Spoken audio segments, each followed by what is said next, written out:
competition, achiever, responsibility, learner, and analytical. So it really helped me in managing my crew when we all went through the strength finders. I didn't mention this the first time I mentioned it other than the dead, but when we get to talk about management, it's really interesting the relationships that I knew that I already had issues with amongst my staff. When we did the strength finders, it helped me as a manager to figure out why something that was obvious that I should have known, helping to change some things around and make our staff work much better. So it's a great resource if you haven't done that. And when you become a business owner, this kind of tool is very helpful as far as managing your team. So it's something and managing yourself as well. Well, I'm from Lincoln and went to Southeast High School. Any Southeast grads? First class that didn't have at least one. Okay. And I was actually going to university here, majoring in beer drinking and officially as an art major. And I literally didn't have a goal or a direction. And I came to school because all my buddies, almost everybody from Southeast at that time went to college. And so I went just because that's where all my friends went, and I literally was without direction. I liked art. I did well at art in high school, so that was my declared major. But after fooling around in college for a year and a half or so, I decided one summer that in order to make some money, I needed a decent job. And so I landed a job which I thought was just going to be temporary and only for the summer, selling cars. And at that time, it's where the Hy-Vee is on O Street, down there about 52nd and O, if you've been down O Street. That used to be a Mazda, BMW, Triumph, MG, and Jaguar dealer. And that's where I landed a summer job. And I just loved it. I was always interested in cars. And so what I discovered was that I had such an enthusiasm for cars and I guess somewhat of a natural sales ability and like working with people and talking to people and trying to help them out, that I became able to make a pretty good living at it in just a short time. And so for that summer, what turned out to be a temporary job, I just didn't quit. And I had met my wife at that time, and we got married that fall, and we started a family, and I just continued to work and make money and never went back to school. But I did get a goal out of that, and that is that I wanted to eventually own my own business, and the car business is what I was in, so naturally my goal was to be a car dealer at some point in time.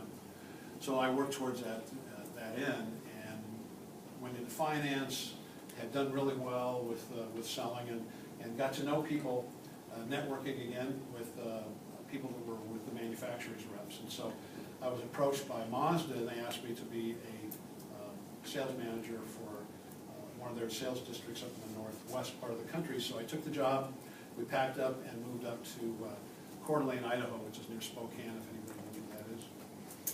And I spent several years working for Mazda, trying to help dealers to train their salespeople and market our cars at that time with Mazda products, and did pretty well. And something I just thought of that I didn't mention before either. When I was selling cars and selling BMWs, I was involved with a contest, a sales contest. It was basically product knowledge, and I was able to be successful enough to become the second at that time most knowledgeable BMW salesman in the U.S. And so just because I like cars and I was a good test taker, I guess. And so we went through a series of tests, and I ended up winning that contest, and I got a trip to Europe out of it. It was kind of fun. So I had a reputation going for that kind of thing, and so that helped me to land the job at Mazda. So with Mazda, and I really was kind of anxious to keep my career moving, and I wasn't satisfied with what they were doing with me, so I actually quit them, and I went to Kansas City, and I had a program that was supposed to be for training people to become car dealers.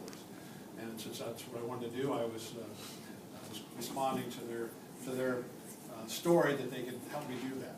And unfortunately, it turned out that the place that I went to work, at least the management team that I was working with at that time, were not the best people in the world. They were really running some scams and things that they were doing I wasn't willing to participate in, and consequently they arranged for me to be fired. So it was the first time I was ever fired from a job in my life, and I recommend it. It's a great experience. So if you ever get a chance to get fired, go for it, because you'll learn a lot about yourself, and you'll learn a lot about what the real world's like.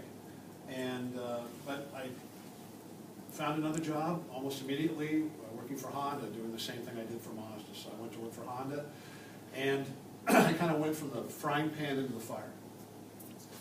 I'm sure none of you, or very few of you, would know this, but back in the 80s, Hondas were very, very hot. They were the hot car, and you couldn't get them, and there was a waiting list for all the models.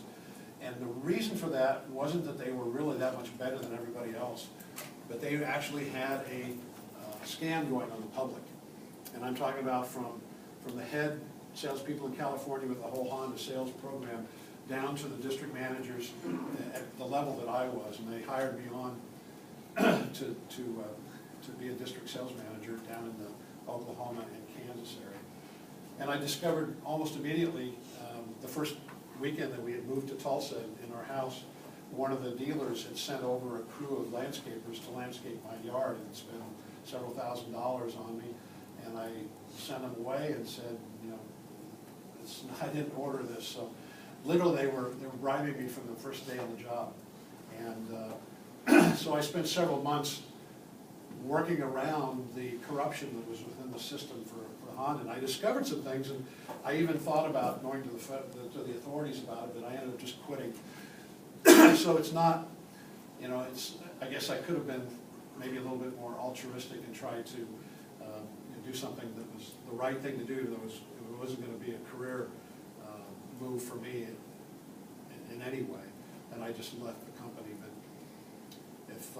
if you ever did read the Wall Street Journal back in the 90s, about 10 years after all this experience that I had, everybody involved that I knew that was corrupt within the company either died or is in federal prison today. So the public doesn't know that. Unless you were within the industry of the car business, you wouldn't have known about that story. The Wall Street Journal covered it some. But, so it's kind of an arcane story, but that's the reason today why Hondas have a higher resale value than most other cars. Toyota and Honda are competitors in the world market, but in the United States, Hondas have a better resale value. There are car dealers and used car dealers that literally are specialists for Honda because they know that the public has this affinity for used Hondas. Anyway, so that's an interesting story, but that's the real world. There's a lot of corruption out there. So after I quit them, I actually went back to work for Mazda for a short time until I was offered a job as a general manager at a couple of dealerships, and I actually had a couple of quick moves and looking for another opportunity, and I found a car dealership, a pair of them actually, in Hutchinson, Kansas, and the owners were struggling and the businesses weren't doing well, so I kind of came in as a turnaround guy, and I helped them to clean house and get it in good shape, and got it to where it was showing a profit, and they were able to sell the business, and so I helped them in that way. But that was only for about 1.5 years, and so once they sold the place, then I took an opportunity to move again, and this time we had kids that were getting ready to be school age, and so I decided, my wife and I decided to come back to Lincoln. And I love Lincoln. Lincoln's a great town, and we wanted our kids to be in the school system here in Lincoln, so we made that conscious decision, and I came up here. I didn't even have a job. We left Hutchinson, but I went around talking to some of the dealerships in town. I had plenty of experience and landed a management position over at McGinnis Ford by Gateway. It's closed now. Anderson Ford bought them a couple of years ago, and so that location is closed, but the Ford franchise moved to the south part of town. So I got a management position there, and that was probably one of the best moves that I made, because unbeknownst to me, I was going to meet a fellow there who was a customer. The dealer, again, the first day on the job is an interesting time, because he handed me, at the time they called it the Reporter or the Daily Record. It was they used to publish a small newsprint magazine every day in Lincoln that showed all the car registrations, who bought a house, all the legal stuff from the court. And the dealer would always look through there because he was paranoid about the competitor losing, he was losing business to to Dean Ford at the time. And he gave me a list of people that had bought and registered cars that had bought a Dean Ford. He wanted to know why. So he said, call these people and find out why they bought a car somewhere else. So the first guy that answered the phone was this fella, and he's a businessman here in town, and he bought a Mustang, I think it was. And we had a conversation. He loved cars, and I like cars, and we struck up a conversation on the phone, and we probably talked for a good 20 minutes, which is unusual when you're making that kind of a call. It was an unsolicited call at my work. So we talked, and he said, hey, I'll come see you at the dealership sometime. And within a couple of months, on a busy Saturday, I'm a manager on the floor there at the dealership. Here comes a gentleman up the stairs. All the salespeople were tied up, so I proceeded to help him and talk to him. And within a couple of minutes, we realized that I'm the guy that called him. He's the guy that talked to me on the phone about cars. And he was looking for a new Eagle Talon at the time. So we started talking. We worked out a deal. We ordered a Talon for him, and we started a relationship. And I sold him several cars over the course of the next year or so. And my interest in cars also led me to be involved with the Sports Car Club of America. That started way back when I first started selling cars in Lincoln. And I got involved with the Sports Car Club competition events called Solo 2, or you've heard of it as Autocrossing or Americana. Have you ever heard of that? And those kinds of events, I had done those for years all throughout my car life. So I was telling him about what I was doing and got him involved, and he became a participant and happened to be a guy that we got along really well, and also happened to be a very wealthy businessman. So as we got to know each other, he learned my ultimate goal was to own my own business. And so we discussed that, and he was willing to go into partnership with me, and I quit McGinnis, and we eventually wanted to have a new car franchise, but we started off opening up a used car dealership at 46th and O, if you know where Enterprise Rent-A-Car is now, in the old Pizza Hut building. That's where we first rented and opened up a business called the Car Connection. And we did that and started off with all kinds of great ideas. I had a business plan put together, and we had I can't remember the name of the organization, similar to SCORE. You've heard of SCORE, which is retired business people that are willing to mentor startups. They're still around, and but it was somebody else like that they helped me by putting together a spreadsheet projecting out all this great success we were going to have. And I was real enthusiastic about how well it was going to go. But like most enthusiastic business startups, I over-projected everything, and my business partner's son said, Lynn will never make it as a used car sales guy because he's too honest. And I think it turned out to be true, because we made a living, but we never made a lot of money. In the meantime, we had a house that was still left over from when we lived in Tulsa, Oklahoma.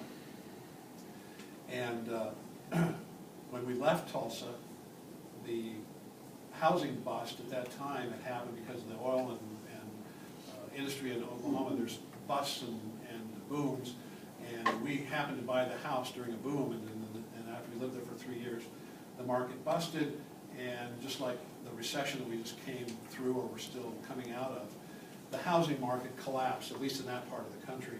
And so our house value went below what we owed the bank. So rather than try to get out of that situation the hard way, my wife and I decided to just leave the house there, and we would make it a rental, and we hired a property management company, an individual, older gentleman that had a little company similar to what we do today, and he said he would manage it for us. He'd find a renter, collect the rent, send us the money, we could pay our mortgage. And that went quite well for a while. We just broke even. We were able to just make our mortgage payment. It wasn't a money maker for us, and it went along for a while. And then he retired and gave the business, or sold it, to his son-in-law, who turned out to be a crook. Kind of a theme, I guess, in my career here, that we're running into all kinds of dishonest people.